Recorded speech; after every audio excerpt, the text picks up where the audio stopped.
I'm Elisa. And I'm Samantha. And I'm Adam. And welcome to Watch for Deer. Hey guys, we have a very exciting episode, one that I'm actually a little bit obsessed with. And I'm so obsessed with it, I had to get my good friend Adam, who is a federal agent, to join us in on this because it is a disappearance case. So we're going to let Adam tell you a little bit about himself, and then we're just going to go with it. Yeah, and I'm not real familiar with this. I mean, I read up really quickly on it. So it's going to be all new to me too. So well, I did, and Adam and I have been discussing it because I am a little bit maybe obsessed with it, and I did ask you to look up some stuff on it so we could have a conversation. I know the about basics. It is probably one of the most intriguing cases that I've ever read. Yeah, I'm really intrigued with it. Okay, so Adam, introduce yourself to us.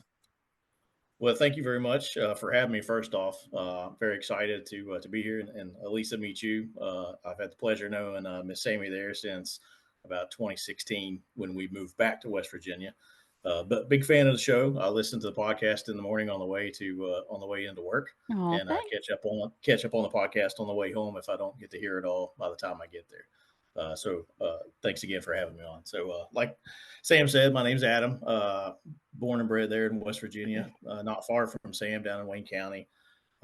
Used to be a Huntington police officer till about 2007. And then I got on with the federal government, moved down to Florida and then back to West Virginia. That's where I met, Sam through the Blue Knights. Then been over in Kentucky now for the past 2 years. And I got about 3 to go till I'm eligible to retire, and I will probably hit that button when I can. Well, thank you for your service and all you do for everyone. We appreciate it. Oh, no, thank you. Okay, so the story is Brian Randall Shaffer, and I usually don't do the stories, Adam, and you listen, so you know. Elisa usually does them, and I just respond to them. But I'm going to do this one, and it's what I have written up is not very long. It won't take me very long to tell the whole gist of it. The main thing are the theories of what happened. So let's just dive right into it. Let's go. All right. So Brandel. Brandel. Mm-hmm. Good luck me reading this to everybody. So we're just going to call him Brandel now. Brandel. Oh, Lord. It's kind of like Brundon. Yeah, Brundon. All right. Brian Randall Shaffer was a medical student at Ohio University College of Medicine. He seemingly had everything going for him. He was a handsome musician with a beautiful girlfriend, a soon-to-be doctor that could play guitar, and doesn't that sound like most women's dream? Oh, yeah. I mean, my husband plays guitar. He ain't no doctor. No, he ain't. So Brian was a 2-year medical student. However, Brian never got to see his dream of being a doctor or becoming a Jimmy Buffett style musician come through. Never happened. He was a huge Pearl Jam fan too. I like Pearl Jam. And back then when this case happened, I had read or listened. I've done so much research on this. That on MySpace, he had put the doctor thing was just kind of a thing he was doing until he could just really break out and come out with his first album. Oh, so he had big dreams. He had big dreams. Nice. All right. I do too. So Brian Shaffer was born on February 25th, 1979 in Pinkerton, Ohio, to Randy and Renee Shaffer. Brian also had an older brother named Derek. Derek sadly lost his entire immediate family within 2 years. Wow. Mom, dad, and brother. Brian and Derek's mom suffered from cancer and eventually succumbed to illness 3 weeks before Brian's disappearance. Oh. Brian and his mother were very close. He was a mama's boy. We know about those mama's boys. We do. I got one myself. So many believe that it is possible that on April 1st, 2006, on April 1st, 2006, Brian took his own life. Now, hearing that someone took their own life, as sad as it is not uncommon. However, how could it have happened? And if he was actually depressed enough to do that, it's totally a different story. So listen to the story I have for you and come up with your own conclusions. And then we're going to talk about the theories and stuff. So, all right. So this is on my laptop. You just got to give me time to scroll here. On April 1st, 2006, Brian Shaffer went out to party with friends and to celebrate the beginning of spring break. Now, earlier that day, he went and met his dad for dinner at Outback. Now, remember, his mom had just passed away 3 weeks before. His dad did say that he looked just busted. He was exhausted. His dad said he couldn't believe that he'd even want to go out that night. He looked so tired. So I feel him. So on April 1st, 2006, Brian went out, partied up with some friends. This is going to be the last time anyone ever seen or heard from Shaffer. Brian was joined by his good friend, William Clint Florence. Remember that name? I'm going to refer to him as Clint. At 10 o'clock that night, Brian called his girlfriend, second-year medical student Alexis Wagner, to confirm their upcoming vacation. They were leaving that Monday. They were going to, I believe it was Miami, Florida. Many people believe that he was going to propose to her. Oh. So let me go down. Alexis was in Toledo visiting her family. She was a medical student also and hadn't seen her family in a while. So Brian and his friend Clint drank and did shots at the Ugly Tuna. The two men left. The two men left and went to a few other places. Each places they did shots. They met up with Clint's friend Meredith Reed, who offered to drive them back to the Ugly Tuna. Security footage from the Ugly Tuna shows that Brian, Clint, Meredith riding the escalator to the second floor to enter the Ugly Tuna. Brian is also seen at 2 a.m. exiting the bar and speaking with two unknown women, and then re-entering the bar after the chat. That's it, folks. There you go. That's pretty much what the whole gist. Now I've got other stuff to read, but that's it. He's never seen again. Hear me clicking my mouse? There's no other video of him leaving. Now, Meredith and Clint tried to call his phone that night several times. It went unanswered. They figured he walked home, so they went on home. Alexis, Randall, and several others called Brian's phone the rest of the weekend to no avail. Brian never met Alexis at the airport Monday morning. So where is Brian? How does someone just disappear? Oh, man, I bet she just couldn't fathom. The search was on for Brian Shaffer. Cops were searching, friends were searching, his family was searching. Brian's friends and relatives all answered questions, all answered the police questions. They all took and passed polygraph tests, all except one person, his roommate. Want to know who his roommate was? Was it that Clint guy? It was Clint. He did not take a polygraph test. Waffer. Well, his lawyer said. His lawyer said. So he knew instantly when he came up missing that he needed a lawyer. So his lawyer said that he did everything that the police wanted him to do. He wasn't taking a polygraph test. He felt that they're not always truthful. I guess maybe he was afraid that if it didn't come out, it showed some kind of deception, that he wasn't deceiving the police. But he thought that maybe if it did show deception, that would be like some kind of stigma on him for the rest of his life, and he didn't do anything. So 4 weeks, Alexis called his phone. One source says that she did this to hear the voicemail. Brian didn't have GPS on his phone back then. There was no GPS on phones back then, I don't think. But one night, several weeks later, she called to hear his voice, and it rang. She called Randall, which is his dad, and it rang, and they informed the police, and it also rang. But when they got a hold of, I think it was Singular Cellular back then, they pretty much told him that it was a glitch. It was just a glitch. Now, I know Adam has some thoughts on this. It'll tell us in a little bit. Okay. But that was just, Singular Cellular said it was just some kind of glitch. Now, here's a little something. I don't know if you all even know what Reddit is. I always kind of knew what Reddit was, and it's a bunch of bull crap, anybody kind of get on there like Wikipedia, right? You can get on there and anybody can say anything on Wikipedia. I mean, you can't. I like the other term, Wackopedia. It's Wackopedia. Wackopedia. So, yeah, Reddit is the same thing. But, of course, even there's going to be some truth to Wackopedia, and so there's going to be some truth to Reddit also.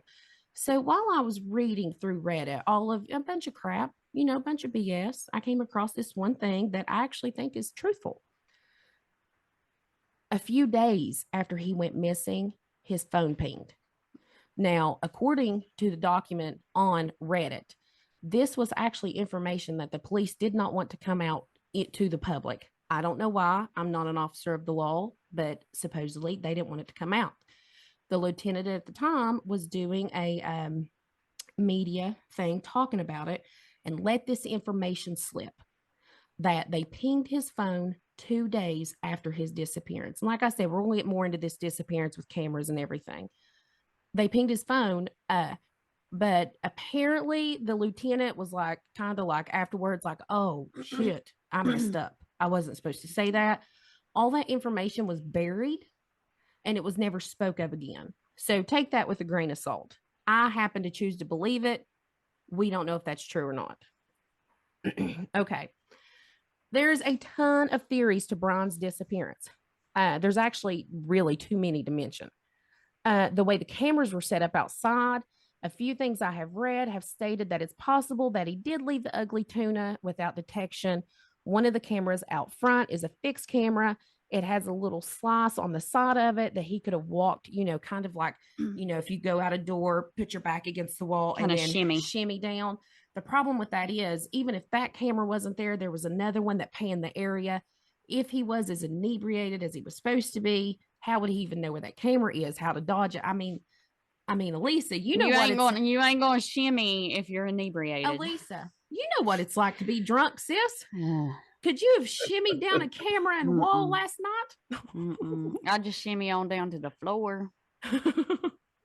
So they're saying that he would have had perfect timing. Another theory is that he left out a service entrance and exit. Again, we're going to talk about this more in depth. During that time, it is said that they don't believe that absolutely could have happened because it was so heavily under construction. Many think that he might have been killed in the ugly tuna and carried out of the service exit and buried in the construction. Maybe he did use the service exit and got hurt. Some people believe that. Maybe it was foul play. Some people, and Adam, I know you and I've talked about this a lot, but another thing that I was listening to said that, being a medical student and all those exams and everything, students, and I'm not saying Brian did this, but it's a possibility. People do this. They use drugs like Adderall, cocaine, maybe he had gotten involved with the wrong people, owed some money. There, on one of the cameras outside, it looks like, and many people seen this, I've seen it. It almost looks like the two girls he was talking to outside, he kind of slipped him something. Well, Brian had a lot of money. Maybe he did buy something that night and they saw that he was loaded. Maybe they saw that he had a lot of money. With the plans he had and the way his life was going, it doesn't seem likely at all that he would just take off. Even though he was heartbroken over his mother, it just doesn't make sense that Brian would just take off. He had everything in the world going for him. My God, he was a 2-year medical student. He was super handsome. He was like 6'2", 180 pounds, brown hair, hazel eyes, had a little fleck, musician. It seems like he had it all. It looked like he had it all. Beautiful girlfriend. Some people said that maybe he left to grieve his mom. He went to, he needed time to grieve his mom and then died while he took off. And nobody ever knew. Here's what we, I do know this. He wasn't caught on any cameras going outside. And even if he had shimmied down the wall, the camera that panned him didn't get him. Columbus, Ohio at the time, and still has more cameras on the streets and on the outside of bars than any other city in Ohio. So even if he wasn't caught at the ugly tuna, he should have been on other videos. The police searched all the surrounding videos. Well, they didn't get him. And there was nothing. Hold on, let me see where I'm at here. Yeah, and on those cameras, that was one thing I read, that it's a lot for a detective, and a PD to come up there and say emphatically that they are like 100% sure that, they reviewed every camera. So that's a big statement to come from, from the police, that you don't want to give 100% certainty of something, because there's always a chance that you miss something. We're all human and can make Yeah. mistakes. I But wouldn't. that's a big statement to come from the PD or even the detective saying 100% he was not on any video around, after that time period. I wonder too, Adam, on those videos too. We're talking about this is 18. I think. Um, how many years ago is it now? 20 some years ago now. I think it's 20 some years ago now. Um, but it seems to me like that even the cameras back then, I know that what I looked at, you could tell if it was somebody by the clothes that they had on, but you couldn't really make out faces. Like it's not like it was good camera imaging. Very Yeah. pixelated. Yeah. Obviously, it's over. Technology has changed, over the years. Yeah. And yeah, I mean, you could remember some of those old bar cameras and looking out there, and it Yeah. just looks like, like a fuzzy picture. Yeah. So anyways, they supposedly didn't have him on camera. They said they looked, and that especially the one from the bar that night, they said every single person is accounted for going in and out except for him. They actually, knew each person going in and out, and everybody's accounted for, and he never did. Him being a huge Pearl Jam um fan, loved Pearl Jam. He had the Pearl Jam stick man. All of us 90s kids, all of us 80s and 90s, we know the Pearl Jam stick man. And he had the stick man tattoo on his shoulder. And Eddie Vedder, during a Pearl Jam concert, held up a missing poster of Brian Shaffer and said, this guy's one of our own. Let's, bring him home. Did a description of Brian. Nothing ever came of that either. So that's pretty much, the whole gist of the story. Now, there is a ton more to it, but that's just going to get kind of everybody caught up to it. Yeah. Caught up to the story. So I have a theory, but let's talk about all the stuff that you and I talked about, Adam, over the last 2 weeks talking about this. And then I have a theory, and I know what my theory is. I think I know what. I mean, I have a theory. Are you still on the chips and salsa? You're going to go get chips and salsa? I mean, I kind of want it. Apparently, the Ugly Tuna now is a Mexican restaurant, and I kind of want to go to Columbus and get some chips and salsa and look around. Yeah, you did ask me if we wanted to drive up there yesterday. Well, no, that was today. Oh, today. That was today. So, but no, Brian, he goes in. I was watching a thing. It was on Nancy Grace. So he's outside talking to these two women. Now, for the most things that I read, Adam, these two women are never mentioned. I did find their names. Out of all the articles, podcasts, videos that I seen, there was one that had their names, only one. And I've watched a bunch. So, and I was afraid that, there goes Elisa. Elisa had to leave. We're just going to let her go back and forth. Elisa had a night last night and is not feeling her best. That happens. She's not feeling her best. But, so Nancy Grace, she had said something, and I thought about it too. He goes out and he talks to these women. These women are never really mentioned. I only found their name on one thing, so I don't want to mention their name because they were found. They had no idea. They passed their polygraphs. It was literally just two women he was talking to out there, except they said that one of the girls, Brian kissed her on the neck, and that she gave him her phone number.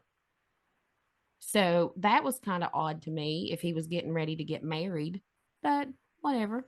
Well, it's funny you say that. So there was some information that I came across too, just like reading up on it last week, that those same two girls, is that there was a kind of a theory that I guess some other witnesses had said that they don't think Brian actually went back into the bar, that he was talking to those two girls, and that he was there was somebody else that they had interviewed and said he was trying to set up a after hours party at his house, and was like flirting with those girls and trying to get, that he was kind of, I guess they identified him kind of as like a ladies' man, and was, trying to, get with them like after the bar closed. And they had said that they don't even think that Brian went back in. Well, I mean, maybe he didn't. But even if he didn't go back in, well, what Nancy Grace had said, and this now who was with Brian was Meredith Reed and Clint Florence is who was with Brian. Meredith Reed took a polygraph test. As far as I know, everything that I read, she took it and she passed it. So if she was with Clint and he didn't take one, maybe he was legit, afraid of the stipulation of not passing it because he was so nervous. He was supposedly Brian was outside at 1:55 a.m. talking to those girls. Yep. He goes back in at 1:55, and at 2:00 in the morning, Clint and Meredith are outside calling Brian and couldn't get an answer. What happened in those 5 minutes? Yeah, well, and that's what we said the other day. And then I got to kind of thinking too. I was like, well, if the bar closed at 2, I mean, we've all been at bars, when they've been closing. If it's 1:55, and from that video on there, it's not going to allow. There was video that I found on there of the escalator, and they had 2 Columbus cops. Were right up there. I guess they were Columbus cops, but more than likely a bar's not going to let you back in. They'll be like, "Hey, dude, we're closed," or we're closing. So why let you back into the bar with literally 5 minutes before? Because they're already starting to shove people out. Right. Telling, hey, it's time to go. Right. So it's kind of strange too. And then the construction. Go ahead. Yeah, like wondering if he actually did go back into the bar, or maybe they just if he was out there on the camera, if it just looked like he appeared to go back into the bar, but didn't. Yeah. Well, they said that there was a service exit out there, and that if he had, it is possible that he did go out there. I guess anything's possible, Adam. You know that. It's the probability of it is, what we've got to look at. Yeah. And I guess what everybody's looking at. But if he was that drunk, and they said, well, maybe he stumbled upon that, and they said it was under heavy construction. Maybe it could have been a drug deal gone bad, and then he was thrown into something. He could have actually just fell into something. I know his dad, Randall, had went to a psychic. And did you read this where? Yes, it's something about a dock or like in the water or something like that. Yeah. And then I guess Derek, his brother, and Randall, his dad, put waders on, and for days they searched the river and creek and or whatever the water source was there, and they couldn't find him. Said the police. The one cool thing or the weird thing is that about his phone is that when that other ping that popped up was there in Hilliard, which was allegedly supposed to be a phone recycling plant, and that they wonder like if the company had turned it on to whatever they do, that's where allegedly that other ping. Of course, too, it's weird when pings work because even back then they're doing triangulation, trying to get as close as possible to an actual site. It's wasn't obviously like Find My iPhone nowadays to where it's pretty much within 5 feet of where the spot is. Yeah. But that was a theory as well, is that other ping was the phone being turned on at that recycling at that phone recycling place. Hold on now. Adam, we're getting ready to go down a rabbit hole. Now I have questions for you, sir. For you, Federal Agent Adam. I have questions. How does one turn a phone into a recycling place? Do they have to document does a phone have like a VIN number or something? I don't know. I think now, obviously I haven't taken one to a phone recycling place, but depending on where they go, it would depend on whether or not they turned it into some place or if it was property found and then it just got shoved over to this place, kind of like batteries, taken up to certain places. But they have those things like at Kroger's now that you can like sell your phone, or it's like a phone recycling thing and they'll give you whatever for it. But I'm not sure how it exactly works, but we're talking back in 2003, 4, I guess 2004. Yeah. So it may not have been the stringent rules on cell phones as it is now. I just wonder, I bet you now, everything is logged. Every phone they get, is it called a VIN number for a phone? It's a serial number, right? There's a serial number, and then each phone has a IMEI, and it's a distinct characteristic of the phone. Okay. I see. I didn't read about that.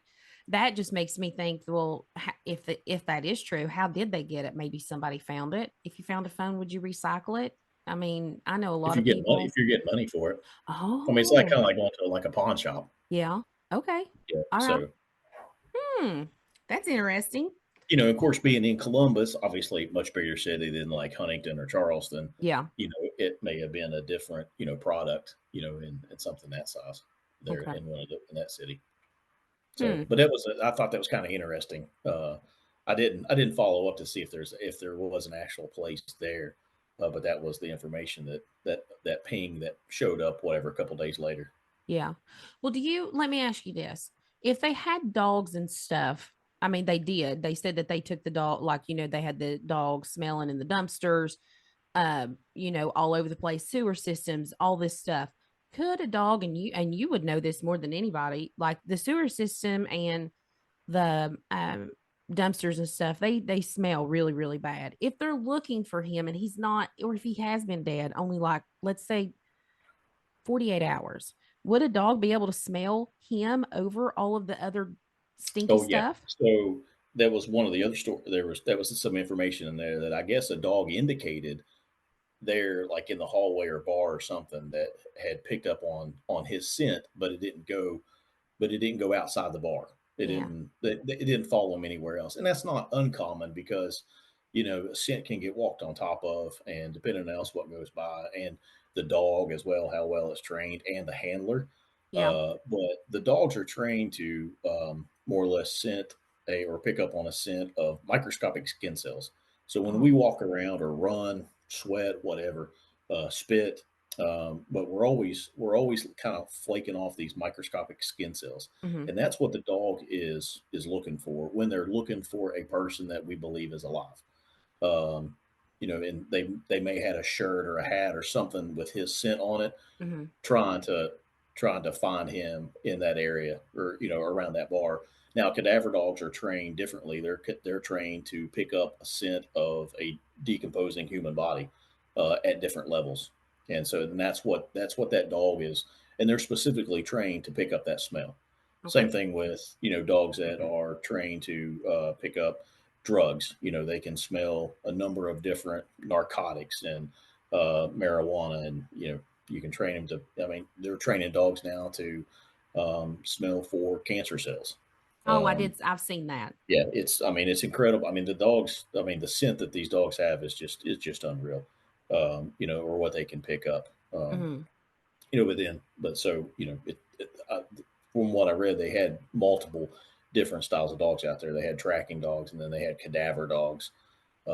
Trying to find, pick up any scent, and yeah, they can differentiate between human and other stuff. Or they may pick up something even of another animal, but they would still indicate that they smelled something. So obviously the police then would, stop and look around that area. Yeah. Well, I did read too that maybe maybe he didn't kill himself. Maybe it wasn't drugs. Maybe he just wanted to disappear and wanted a different life. Maybe he actually just wanted to do this musician thing, didn't want to be a doctor, kind of just lost it. The who's that comedian that just took off? Chappelle. He did this. He just left. Oh yeah, yeah, I mean, people kind of knew that he just left, but when his dad died, Randall died. I think it was like a year and a half later, maybe something like that, year and a half later. Um, and they had the obituary, and his dad died. It was bad. He was yeah. outside Got hit by a cleaning. tree. Yeah, he got hit by a tree, like in his yard Fall. cleaning up. Yeah, Yeah. And do you know, I've heard that, Adam, it's very weird in the last few years. I've actually known of several, like a few people who have died that way. that's why I don't work around trees. No. And I live in the middle of the woods, and I'm telling you, when the wind blows, I'm in the house. Yeah, Yeah, I do. I I would go be in the too. house. I do. Yeah.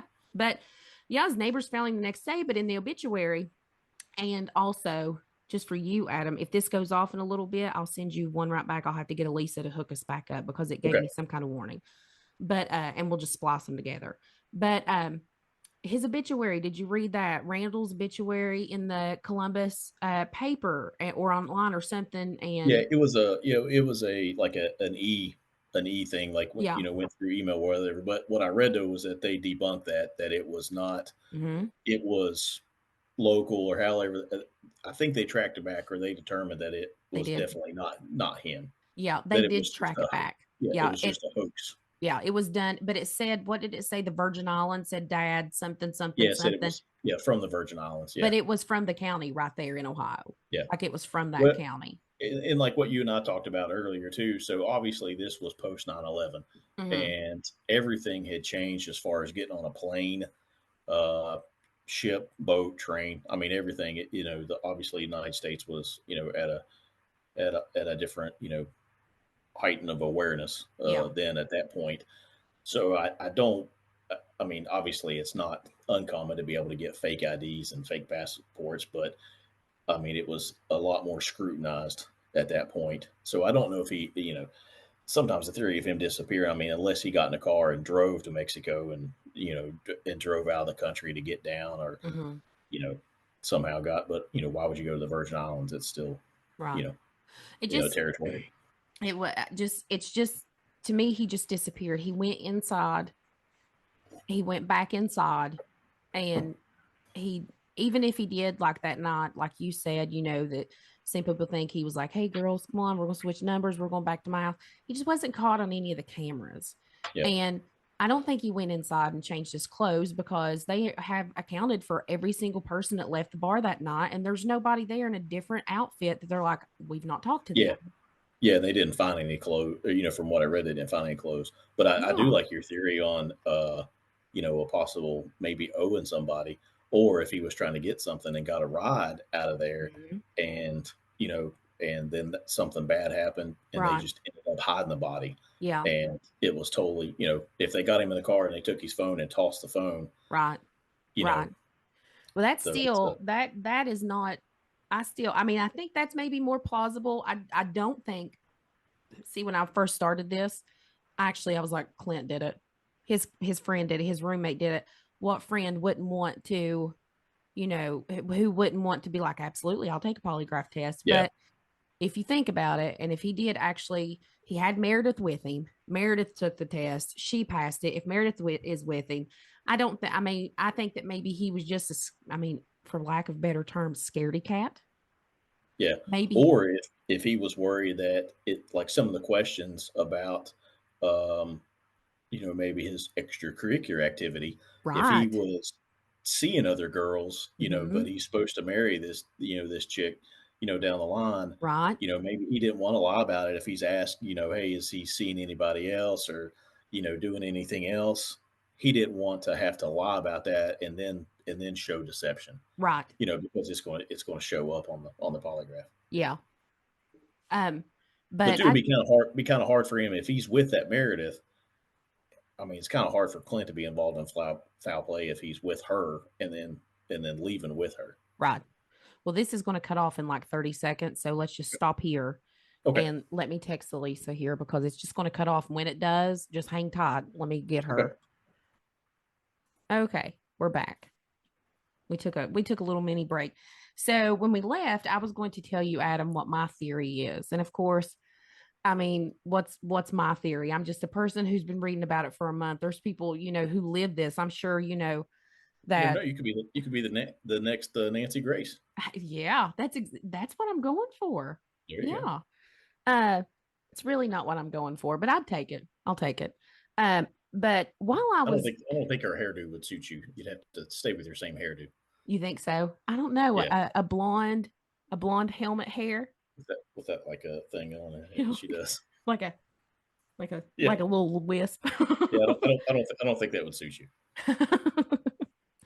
Scotty So may not like it either. I think Scotty would. He doesn't get a say anymore. So, but while I was doing all this, because my original thought, it really was, and my volume turned down, but we don't care. But my original thought was, I really did think that maybe, it was some inside, like an inside thing, like maybe Clint did have something to do with it. I thought that. Um, and it just boggles my mind because how do you, if he did go back inside, it's just so crazy to me to think that if he did leave, once he went back inside, if he did leave, that The stationary camera, the panning camera did not catch him, that he was inebriated. He couldn't have, I mean, we're talking about someone drunk. And if you've never been drunk before, let me be the first to tell you that it is all you can do to walk straight. That's why the police tell you to walk a straight line. Yeah, exactly. But to go through a heavily, I'll spit it out in a minute, construction area, it just doesn't make sense to me either. Yeah. So while I was digging through all this, another article popped up about somebody else. Now I'm going to read this article and then I'm going to give you my thoughts. And then you tell me what you think happened. This is an article by megaphoneupworthy.com. Larry Murillo Moncada, I'm sure I'm butchering that name, 25, was reported missing by his parents in November 2009 in Council Bluffs, Iowa. His mother, Anna, said at the time that her son had started to become disoriented and reported hearing voices before he went missing, with doctors giving Murillo a prescription for antidepressants. Following Murillo's disappearance, his parents believed that he had simply become upset, ran away from home, and search efforts were focused more broadly. Maria Stockton, a translator for his mother. Now, some of this stuff that she says, kind of weird, but there's a point to this story. Translator for the mom said he was hearing voices that said, "Eat sugar." He felt his heart was beating too hard and thought if he ate sugar, his heart would not beat so hard. Authorities were unable to find any trace of Murillo until 10 years later, after he went missing. Investigators told CNN that Murillo, his body was found in the former No Frills store where he had worked before going missing in 2019. Workers had been removing shelves and coolers from the building after the store closed in 2016 when they discovered the scene. His body was found in an 18-inch gap between the cooler and the wall, according to the police captain, Todd Wedham. Police identified the body and former employee. Workers were often known to climb on top of the cooler because of the area was used to store items. Workers would also hide in the gap when they wanted to take an unofficial break. Wedham said that the body showed no signs of trauma and the death was ruled accidental. So this guy, 20-something-year-old guy, and you and I already talked about this, this 20-something-year-old guy was in that store for 10 years, Adam. They had no idea until they started moving shelves around and found him in an 18-inch gap. Another thing that I had read said that they were known to climb up on top of that and that he could have fallen down. Now, I think that Brian Shaffer is still in there. It was a bar on the second floor, so who's to say the gaps and, maybe an elevator or anything. I don't think he left. Now, let's talk about if the smell. How could they have not known that this guy for 10 years, not Brian Shaffer, the other guy, was in that wall? How could they have not smelled that? The one that you just talked about in Iowa? Yeah. Like when you told me that the other day, it's kind of baffling. I know they said about something that was close to exhaust fans, but I mean, a human body puts off a distinct smell, but two, I mean, depending on, if it was close to a cooler, if it kept the body cool enough, but, man, at a point, I mean, when the body starts leaking out, fluid, after you pass, but depending on how he fell and if his kind of mouth was up, there may not have been much for, like decay of where he was kind of back. Maybe almost be kind of mummified. Mm-hmm. that, and two, if people weren't back there, but man, can you imagine being the person that moved the shelf and all of a sudden you're like, oh, hey, there's Jimmy. Yeah, there's Larry. Yeah. Yeah. And That that's kind of crazy that, that he was there that amount of time. But too, if the parents thought that he had ran away, then they may have not even, gave any thought to looking in the store. But I mean, common sense would be that would be the first place that if it was there and you never saw him leave, yeah. that would be, I mean, you would think that, it's like when you lose the remote, in the living room, you turn the couch upside down, pull all the cushions out, and you're moving it 5 different ways to, Yeah. finally find what you're looking for. So I don't know. So back when Brian Shaffer did go missing, and they said that they searched inside of the Ugly Tuna Saloona. Yeah. Did they have the technology like they do today to like do, I don't know, X-rays on the wall and stuff? Did they? They had that available, and I read some stuff as well as that. Not only did police do an exhaustive search inside the building and in the construction site, that they allowed his family to come in and do a secondary search with, other people. So I mean, unless it was just a great hiding place, but two, thinking of the timeline of somebody being able to, and especially all the people that they talked to at the bar, bar workers, that, Yeah. where would how would he had time to get somewhere and get hidden? And plus the thing with the phone, that if the phone went dead, or was turned off and then turned back on, like if he had fallen in the construction site, the phone would have just ran out of battery power, Yeah. and then wouldn't have had that so-called second ping, Yeah. later on. I So I don't don't know. I don't know. I don't think, after doing it, and of course my opinions are, not from any kind of expert whatsoever, because I mean it's literally just what I read online and what my brain goes to. But I just don't think he ever left at 1:55. He was seen going back in. If he did go back in, I don't see how any cameras could have caught him and they would have missed that. And, if you're going back in and there's one exit, one entrance, the same one, if you're going in and your friends are coming out, they didn't see each other. And Yeah. so I don't know. What do you think happened to him? Well, I mean, after reading some of that other stuff, I'm kind of more or less looking towards that he left, and some type of foul play happened afterwards. That somebody just got rid of his body because they wanted to hide it, possibly. I think it's kind of hard to think that he would have left and just tried to start the musician thing. Mm-hmm. I mean, if you don't want to be in med school anymore, then you just drop out, especially if he's got the money. Right. But that makes a different story with you talking about him handing those girls something.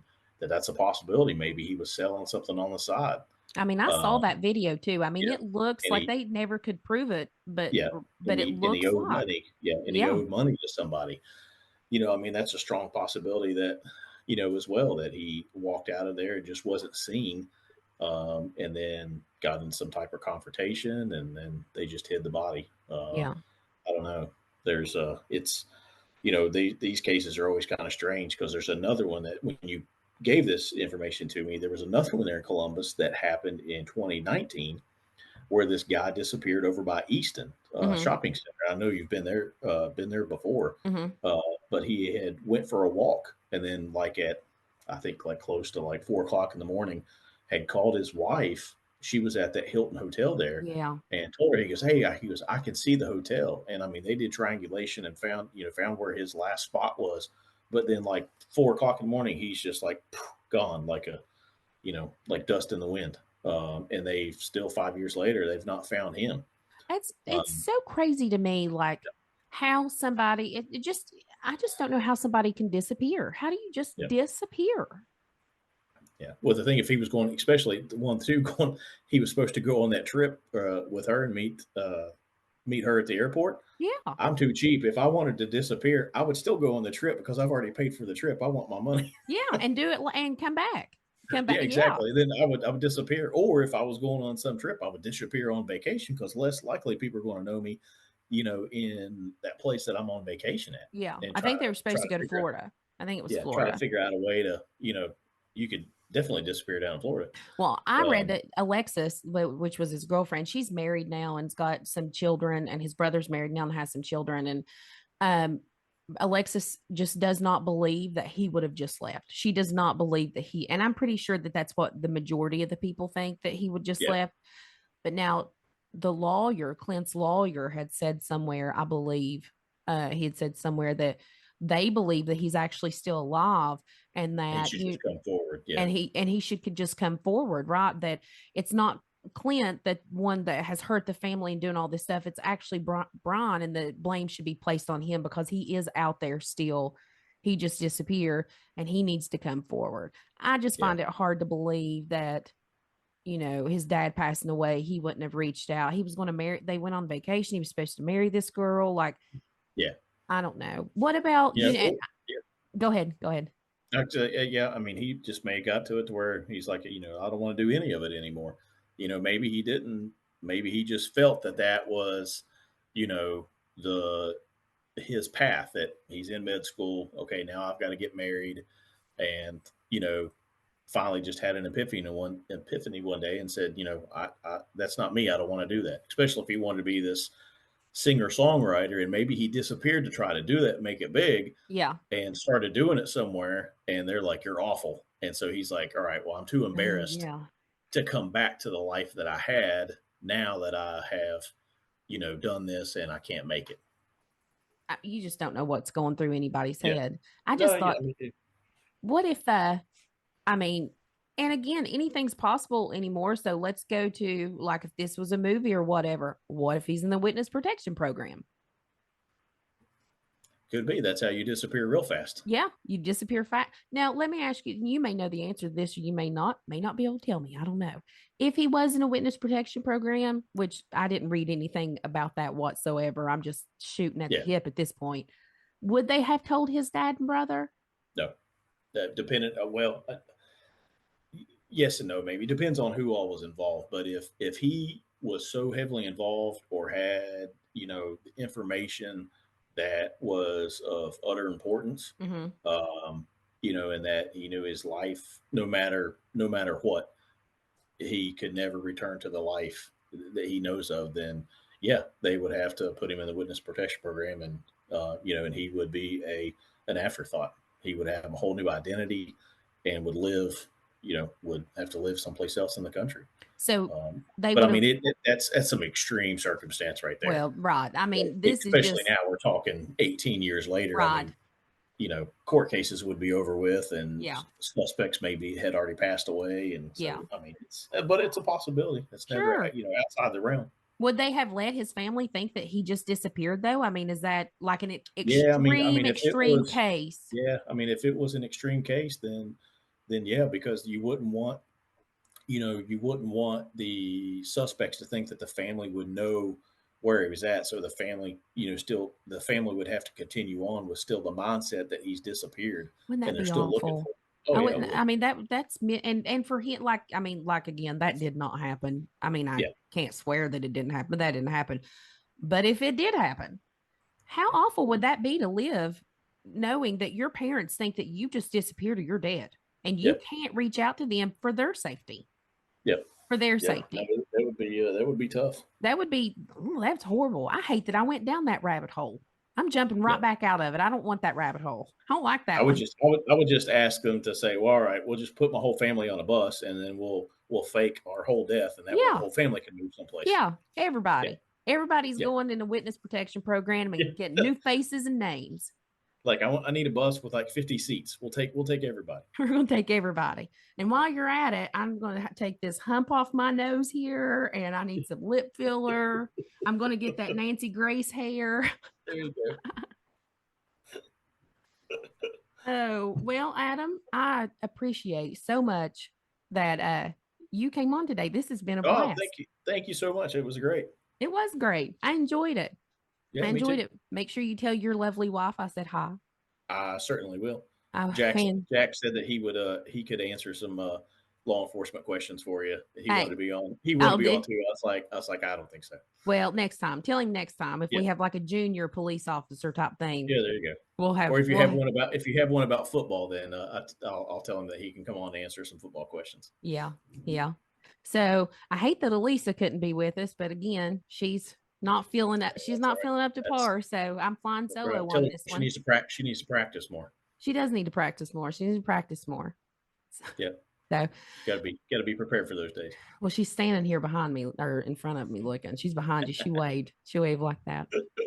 So, but Adam, this episode will drop in a few days and I'll let you know when it does. And I really do appreciate it. And let's absolutely do this again because I got a feeling that I'm just going to keep jumping down these rabbit holes and I'm going to call you and I'll be like, Adam. Hey, anytime. I'll be happy to come on anytime. Okay. All right. Well, take care of yourself. And as we say here all the time, watch for deer, Adam. Watch for deer. Watch for deer because they're out there. Thank you. They're out there. Okay. Bye, Adam. All right. Bye. Thanks.